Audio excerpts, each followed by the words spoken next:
say the Germany abonte so cities ni bi so aye huhu enkronkro na wo Germany abonte so no ebi mo sabi aye huhu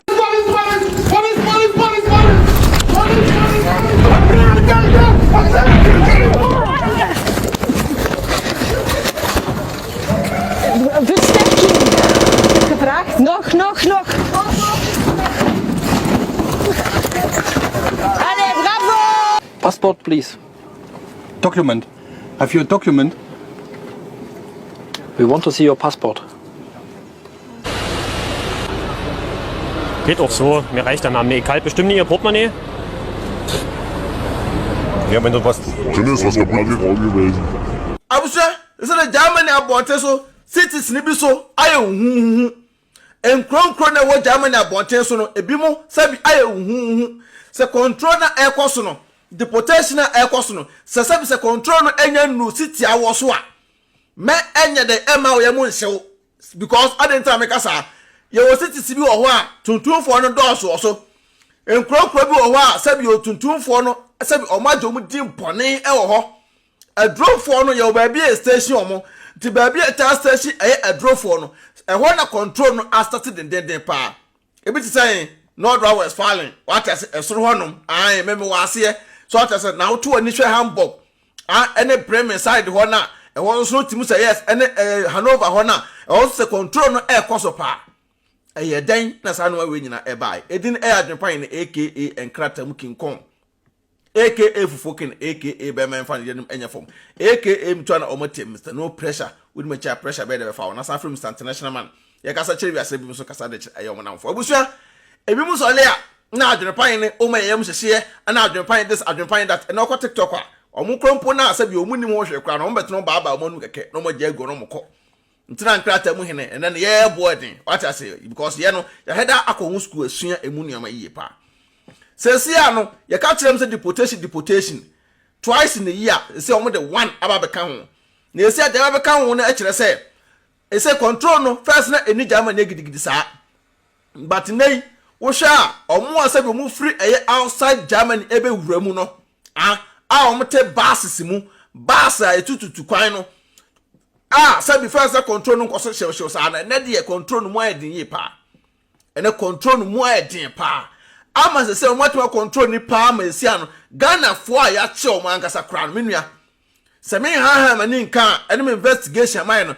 Ghana fo ya che o mangasa e wo North West falling ene Hamburg ene Bremen ene e kan say e sa soro ho no omburu 50 omburu say 50 o omuni Nkrataa but also there be an Adwenepahene e kan say me kire mu a na mo ya Adwenepahene no akwakosi baabi menua kroma se ya wote no ese ohunu se krona wo baso no Nkrataa ntina wo ba o unya Nkrataa wanya ska da bia na kasa ansem de kira manfo omo ya oba na mpanyefo be mu di kan tu kwan e betena ase no e kira wo se ba na wo aba no e ska ntina ba ye but on kira wo se pe Nkrataa first na onya Nkrataa na be fa chi se ska ndama ska ntina ba kwa be na fa so be nya se ska no e Nkrataa na akwa ya adwuma but utu nu tuntumfo fa ekwan na etene no so ekwan na tim sa kwa we da me fa so yi e beto afa che Nkrataa da mame no da bi da na tuntum ni no ono ra kwa kodi obi achi akotua ska ama obi atwa kwa fake document e da ma no banchaba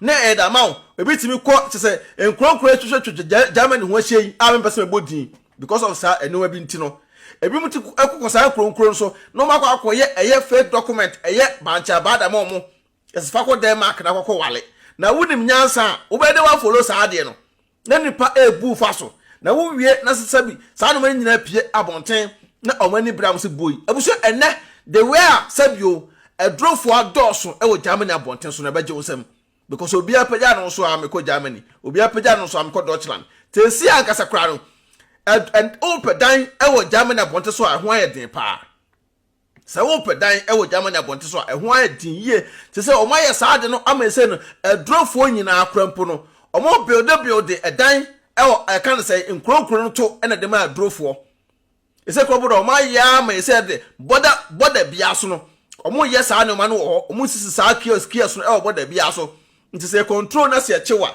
ne ehunu se bi Nkrataa na de ba no enye Nkrataa e se otim di wura mu a nya do akwa akɔhyewo anasa woni krataa ne do akɔhyewo ɛno te da bia na meka kyerɛ me nuanom a mobɛduru Italy no sɛ muni kampe document wo Italy ansa ɛna wo ba Germany a waba nya sa pa de a the way I say country no my ne de abusua ɛna me adwempan no me blame omo because ya tuntumfo yi ɛne ayama ne omo tim de omo ni te asi so control no ɛkɔ so gidigidi saa no ye de ka ba abonten me bi atwam sate krataa asɛm nye ne ɛbɛ kyerɛkyerɛ no wa bebre a sɛ bi kroma na bedu ba bi ne mu bɛyɛ den bedu ba bi ne krono mu bɛyɛ den ama mu a bɛyɛ den no ɛbɛka wo because wo ba uni krataa but wo na wo ba na uni krataa no obi ti wo kyerɛ wo sɛ oh adwempan de gya na sɛ ma no adwempan de this adwempan de that no wo de hu na atu so fear and panic when fear and panic ne say mema wo ye ma hyew na wadwena ba ho so na obo pitiri asole afroda ye sum na watimi achieve dream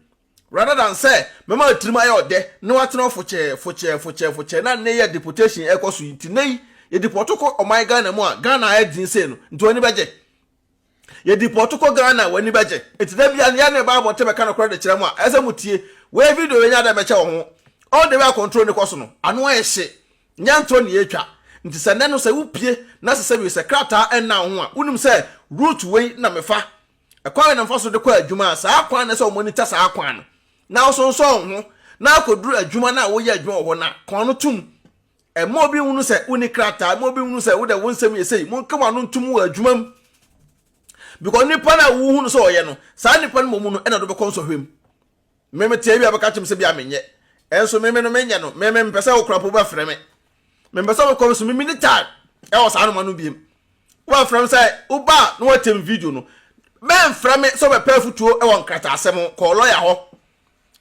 ho because me Adwenepahene I'm busy and at this time around sa no man enso sa no man so biem ko Ghana fo no moya ma se be yehunu say bi mo adwene kita mu no enye nipa nde be ba video ase e the fake account abedi watem na odi watem wi a wakopɛ wo number na be oh boss mu Jimmy oh boss obey boss ne ye be diada ye kire ma de a instead of say mboti asem no na motu wana mo no muntie o oba no the fake account abedi watem odi watem yo nim sa wo say bi odi watem akọ but me Adwenepahene skin e kita me no en kam ko tuna kam share to wo na wa kasa wo ha ho wo na wo deceive ho because wo na wo hia me mo a me hia wo mo a wo na wo hia me mo a nti wo na abedi matem no ebia no sabi obi ufo bi aba be frɛ me na ka manya time a church nsemu no anamatem ni dia bedi mi ntin asi nipa no sabi ni nhira no kwan e wo ye side nti me o frɛ me 1000 times a me mpeke ko da u sabi o upenyansa na se wo pese o tie nsema o ba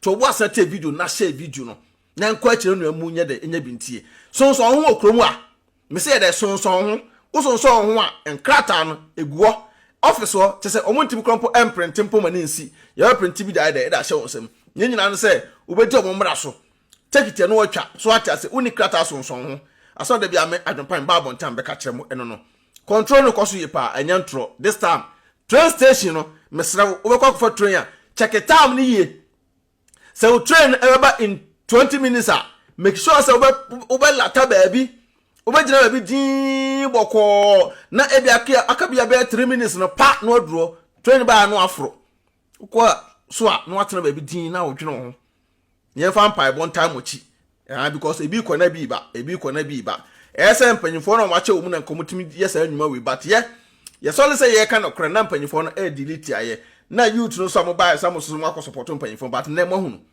atadwe ene mo ne peace out Odo, mi kokro ma ba o. Namba to ko edo he ma. Mi wo fa bie mo se me send ni ska wo Ghana. Ma me na so wo fa send ni ska ni kwa so kokro. Na ma ye ne dey. Tina fe send there. E kwa be to na me. Me announce tap nka. Dia. Tap send. Na no so ye dia. Apo aba obi ada no dugu no phone so.